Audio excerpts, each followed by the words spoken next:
யாரோ உங்களை விட்டு விலகி போகிறார்கள் என்றால் வருத்தப்படாதீர்கள். உங்கள் வாழ்க்கை எனும் நாடகத்தில் அவருடைய ரோல் முடிந்துவிட்டது. மேடையை விட்டு கீழே இறங்கிவிட்டார்.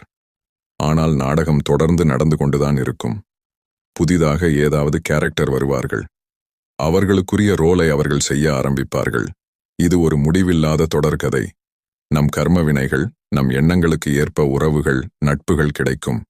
இன்பமோ துன்பமோ எது விதிக்கப்பட்டதோ அதை வந்தவர்கள் நமக்கு பரிசாக கொடுத்துவிட்டு மேடையை விட்டு இறங்கி விடுவார்கள்.